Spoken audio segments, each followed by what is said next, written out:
What's up, everybody? It's been a little while since I've posted, but I've been pretty busy over the last couple weeks, but we're back. This is going to be the second episode of my Beginner's Guide to the Gym series, and in this video we're going to go over a basic training program that you can use. So the first thing I want to talk about is the frequency. How many days a week are you going to be going to the gym? I would recommend 3 days a week. As a beginner, that is plenty. We want to ease our way into the gym. We don't want to go too hard, too fast. We want to stay safe and avoid overtraining. And 3 days a week is plenty. As a new lifter, you're gonna see some crazy results because your body's gonna be super responsive to the stimulus of training. And so 3 days is more than enough. Another important thing about this program to follow is it doesn't matter which days you choose to go to the gym or work out, but you should make sure you have at least 1 day of rest in between each workout. So whether you go Monday, Wednesday, Friday, Tuesday, Thursday, Saturday, or any other variation, just make sure you have at least 1 day of rest in between the workouts. Recovery is so important, so we want to make sure we get enough of it. For this program, I've gone for a push-pull leg split, which means 1 day you'll be working all the pushing muscles, so the chest, the triceps, and the shoulders. Another day will be all the pulling muscles, so the biceps and the back. And then leg day is for your legs. I will say doing a total body training style is totally viable. 3 days a week is perfect for that type of split.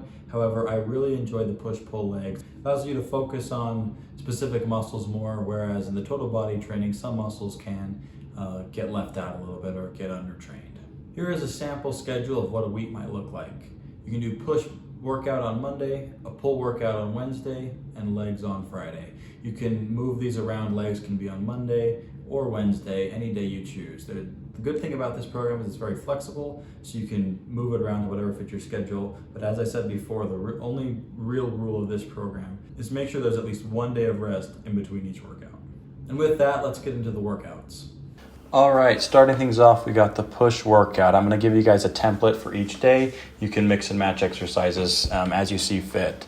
So starting off, we're gonna start with a chest press movement. So this can be, in this video, I'm doing a dumbbell bench press. You can do barbell bench press or a chest press machine. The second exercise is gonna be some type of fly. So we've got the chest flies with the dumbbells. You can do these with cables. I really like the cables, but I wanted to show this one because it can be a little more confusing. And then after that, we're going to move on to the shoulders, and we're going to do a vertical shoulder press and a lateral raise type movement. So here I'm doing a dumbbell shoulder press. Again, you can find a machine or cables. And then we move on to the lateral raises. Again, dumbbell lateral raises, but the cables work really well. I really enjoy the cables for this movement as well. And then our triceps get worked quite a bit, so we're only going to have one exercise, and we'll just do some push downs. Moving on to the pull workout, this is going to be another template. We're going to have 3 back movements and then 3 bicep movements. Starting off, we want to start with a vertical pull for the back. So this can be pull-ups, assisted pull-ups, or lat pull-downs like I'm showing in this video. And after this, we want to move on to a horizontal pull. So in this video, we got the cable rows. You can do barbell rows, dumbbell rows, T-bar rows, just any type of horizontal movement. And then finally, we're going to put some work into the rear delts. And in this video, I'm doing face pulls. You can also do rear delt flies or the reverse pec deck machine. Those are also great options. Moving on to the biceps first, we're gonna work the short head. So these are concentration preacher curls. You wanna twist this one at the top as much as you can. And then we'll work on the long head. So incline dumbbell curls. You see my arms are below and behind me. This will work a lot of the long head of the bicep.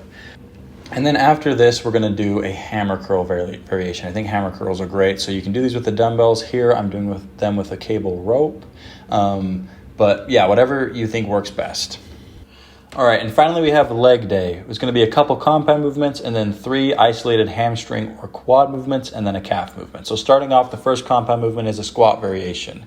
So in this video, I'm doing goblet squats, can be hack squats, sissy squats where your heels are raised, or body weight squats. The second compound movement is going to be a little more hamstring focused. So RDLs, you can do barbell hip thrust, you can do leg press with your legs a little higher. Moving on to the isolated movements, I love the Bulgarian split squat because you can do both quads and hamstrings. If your foot is closer to the bench, it's going to be more quads. If it's further from the bench, it's going to be more hamstrings.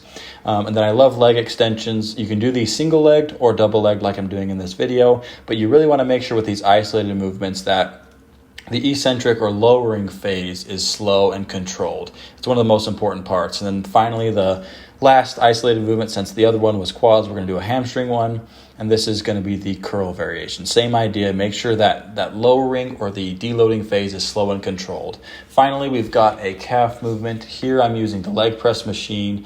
You can do a standing calf machine, a seated calf machine. I would recommend switching this one out quite often though to hit the whole calf. All right, so those are the workouts. A couple final points I want to make about the workouts is if you have any desire to do the big three lifts, so the bench press, the squat, and the deadlift, I highly, highly, highly recommend doing them. There's a reason they're called the big three. They are some of the best movements you can do for your body, regardless of goals. I will say, if you're gonna do them, make sure you learn the proper form. So watch some YouTube videos on how to do them. Form is so important, especially on the deadlift. You wanna protect your lower back. And then if you're gonna bench press, make sure you do it with a spotter. You wanna stay safe in the gym. But I'm planning on coming out with some tutorials on how to do the big three, so look out for those. But until then, go ahead and look up any videos. It's super important. And finally, one other point, there are so many viable, good programs out there. This is the one I like, but there are so many out there. The only thing I would say is once you pick a program, stick with it. I think one of the biggest mistakes that beginners can make is doing something called program hopping, which is where you kind of get bored with a program within 1 to 2 weeks and switch. That's not going to do you any good. You want to make sure you're giving the program enough time to see if it's working or if you're getting the results you want. So I recommend once you pick a program, stick with it for 6 to 8 weeks, and then after that you can reassess. Look at if you got the results you wanted. Think about how you felt during the workout. If you enjoyed the workout, that's another important piece. And if not, feel free to swap stuff out. Try a new program. But like I said, it's really important you give a program time to prove its worth. So let me know in the comments what you think about this workout. If you try it out, please send me a message. You can follow me on Instagram, TikTok, or leave a comment here on YouTube. Let me know what you found with this workout. I'd love to get some feedback. And if you have any questions about the workout, again, drop a comment or feel free to shoot me a message. I'd be happy to answer it. Please like the video and subscribe if you want to see more content like this. And with that, I'll see you in the next one.